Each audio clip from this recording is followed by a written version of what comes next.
All right, good morning, everyone. I've presented here before, but my name is Madison Hrisco. I'm the GIS and data analyst for CDRPC. And like Mark had mentioned, I'll be presenting the findings in our Capital District housing analysis. So I just wanted to start with some background information. This is pulling from the census. This is the number of renter occupied housing in each of our 4 counties, as well as the Capital District. From the 2018-2022 census, we have approximately 133,000 renters in our region, with the largest share of renters being located in Albany County.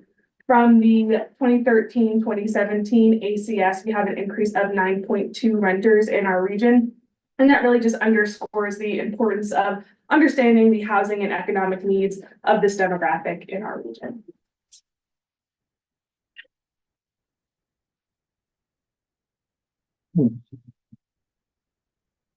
There we go. So this is the first piece of information utilized in our analysis. This is looking at the renter wages, just our renter wages. And this is not something that's provided by our federal, our state, or our local data sources. This is something that has to be calculated in-house utilizing a variety of data sources like the census, the Bureau of Labor Statistics, as well as the Congressional Budget Office. And this is assuming a 40-hour work week here. And you can see over time, it sort of appears that renters are making more money over time. But if we take a closer look, we really see that it's not much. The lowest renter wage increase is in Schenectady County at only 56 cents. The largest renter wage increase is located in Albany County, and that's only 71 cents. And that's between 2022 and 2023. We also dove a little bit deeper and adjusted for inflation. We looked at 2020 and adjusted that information into 2023 dollars so we can get a better comparison over time. And we're actually noticing that renters are making less money now than they were in 2020, which the largest deficit is located in Rensselaer County at $2.88. So renters are making $2.88 less in 2023 than they were in 2020. Saratoga County is the only county that had noted an increase. However, it's only 42 cents. So that's the first bit of the analysis. The second now is taking a look at fair market rent in the region.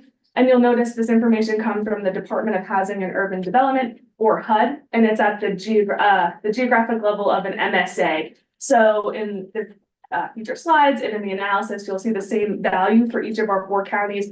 That's just the nature of the data that's provided to us, and it differs from the wage data, which is broken out by county. That's just something to note. So you can see 1 bedroom at fair market rent in our region is around $1,000. For a 2-bedroom, it's around $1,300. Then I've added some other geographic regions for some comparison. You can see our region is 50% cheaper for a 1-bedroom than New York City. Makes a lot of sense. And it's 13% more than Columbia County for a 1-bedroom. So some examples.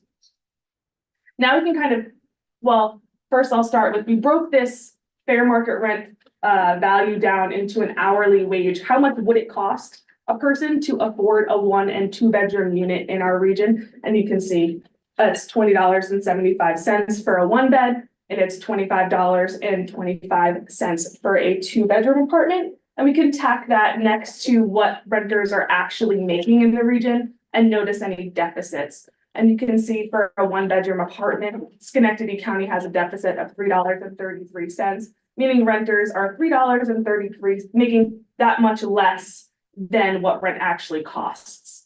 Followed closely by Rensselaer County with a $1.75 deficit. And all 4 counties experience a wage gap for a 2-bedroom apartment, meaning it is unaffordable for one person to afford a 2-bedroom apartment in all 4 counties. For the average renter. For the average renter.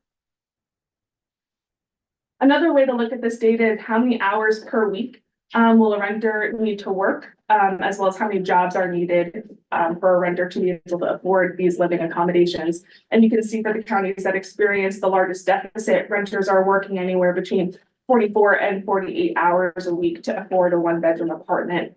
For a 2-bedroom apartment where rent is unaffordable for all 4 counties, renters are needed to work between 46 and 58 hours per week to afford those living accommodations. Another key finding in this report that rent is outpacing wage in the region. From 2022 to 2023, we see a wage increase of around 3.3% for all 4 counties.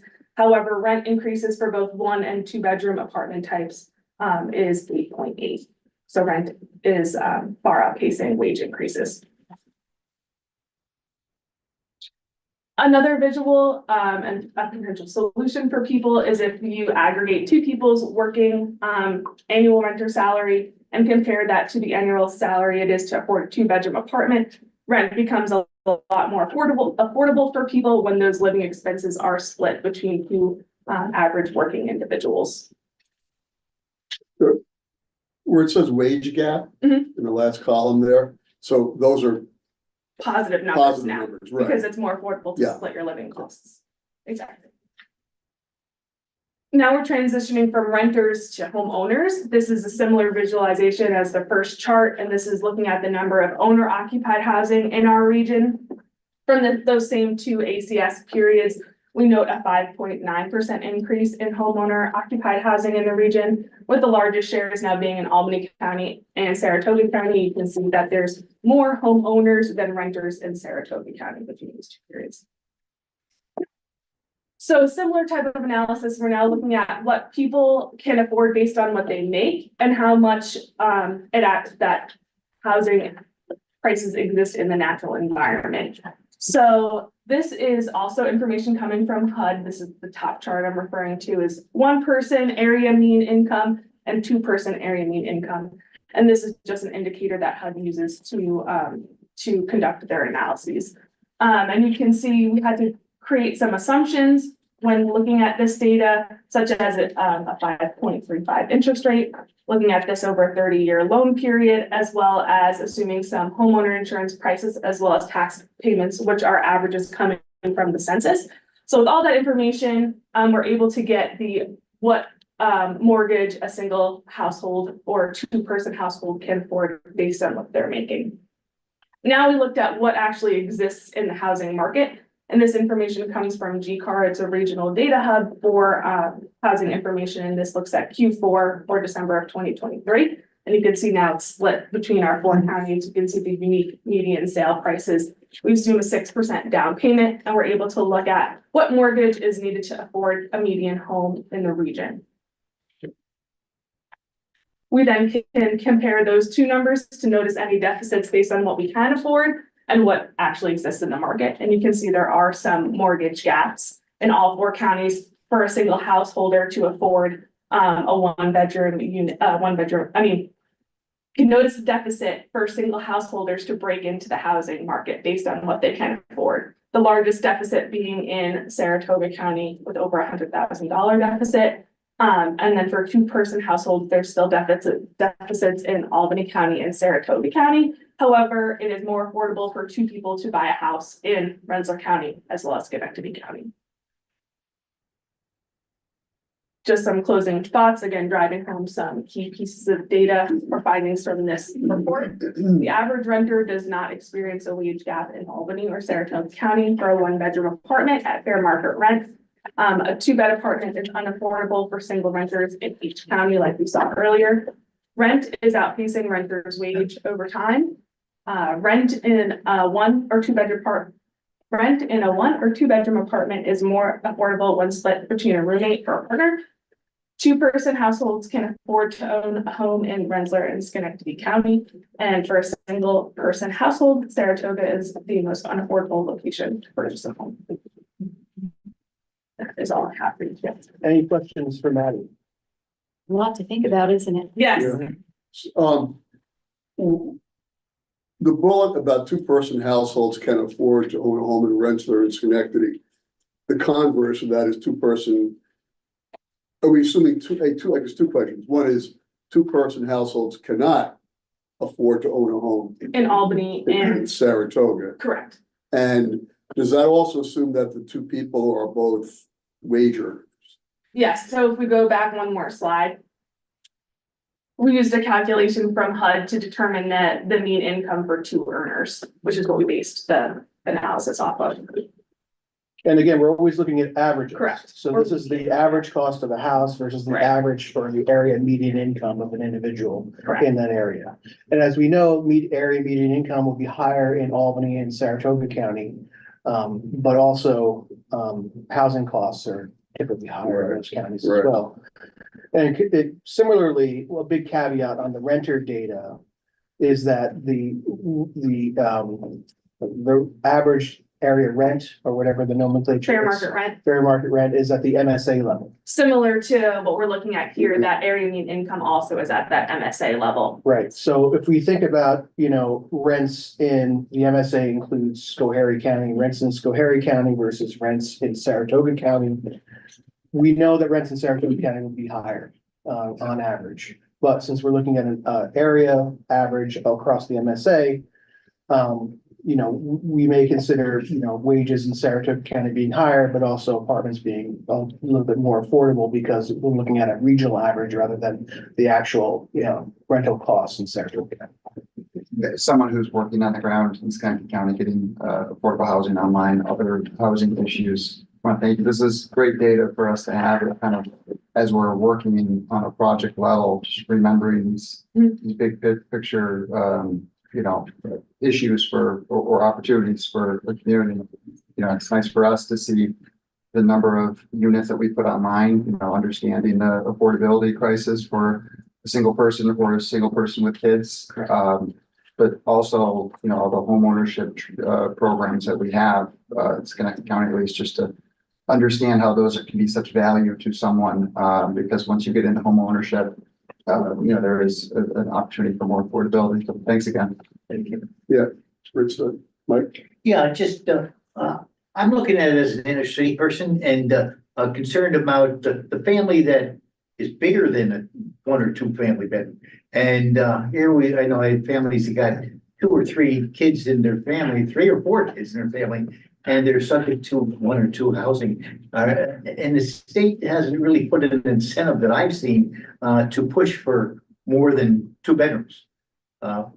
For the most part. Is there future studies that are going to be done to provide housing for those who need more space? I guess that is what I'm looking for. I believe HUD produces fair market rent for more than just a 2-bedroom unit, and that's something that we can definitely consider and plan for as we update this report in the future years. But contractors aren't building. That's what I'm saying. Okay. Right. The state isn't funding them. They're not getting breaks to build that. The families are getting it. At one time, in one way, they're encouraging families to grow, and in the other way, they're squeezing them into a sardine can. So that's pretty much what I see. Community Renewal do have new programs for either renovating existing housing stock or building new. In at least we have a lot of 2-family homes. Yeah. And we have taken models where rather than the 2 flats, equal flats, how about think of a multi-generational living where you turn one into a 1-bedroom or a studio and then have the other unit be more than, the typical 3 small bedrooms. So, we did that through the land bank in Schenectady, but trying out those models. If you can find a model that works and then you pass it on to the private developers, there are funding sources available for it. That's not something you're pushing through local codes, just something you're trying to encourage. Well, it's allowed per code in their zone 2-family neighborhoods. It's just rethinking how that house works. Right. It's not big family. Maybe it's you have a big family and then you're aging out, but you stay in your same home because it's affordable to a 1-bedroom. So I think The thing about families, takeaway in this chart in particular is that a single parent with children in none of the counties who's a renter can afford a 2-bedroom apartment. So, and that underscores the challenge for single parents being able to afford a adequate place to live. I think there's a challenge for married couples with a family too, that both of them have to work, that mom or dad can't stay home and be, the primary caregiver for the children. I think that's a thing that we don't look at enough. Yeah, anybody here familiar with daycare? Or those thoughts? Greg? I want to say, I love the data. Is that file available to us to send two others, You mean like the Excel background data or just the report in general? that overall. Yep, we can send a link out to where it's located on our The website. other thing that perplexes me is you don't have any solutions though.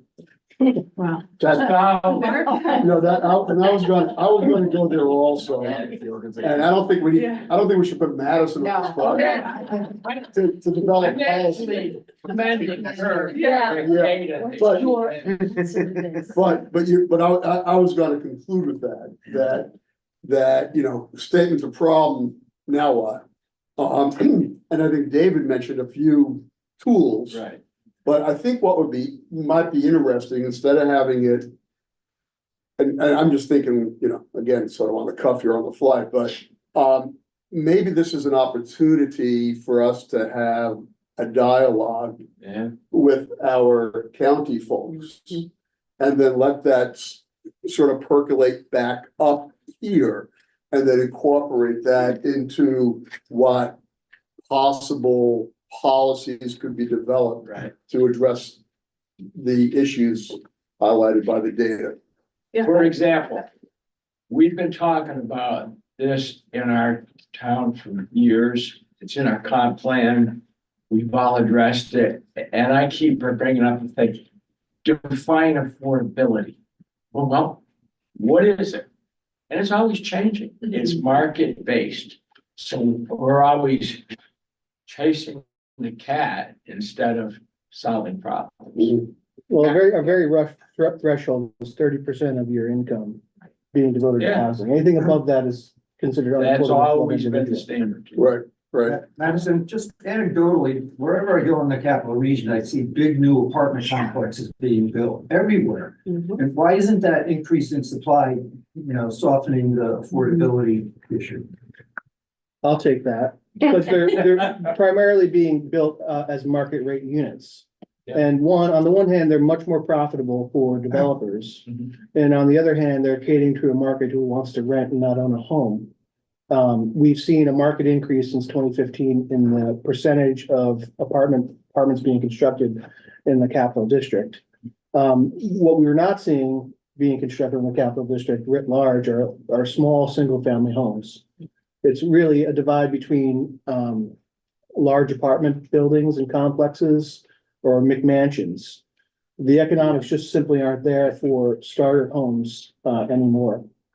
Well, I was out at a modular home manufacturer last Friday.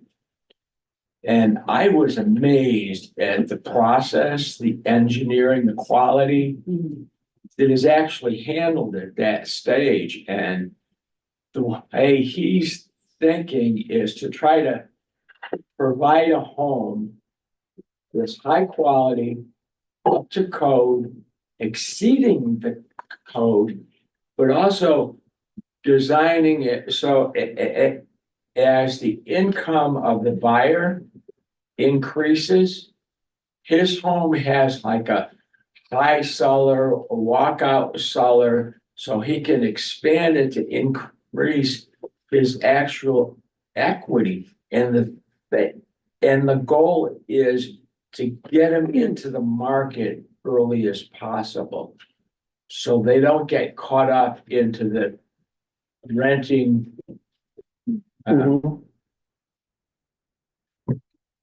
Constantly going towards the rental market as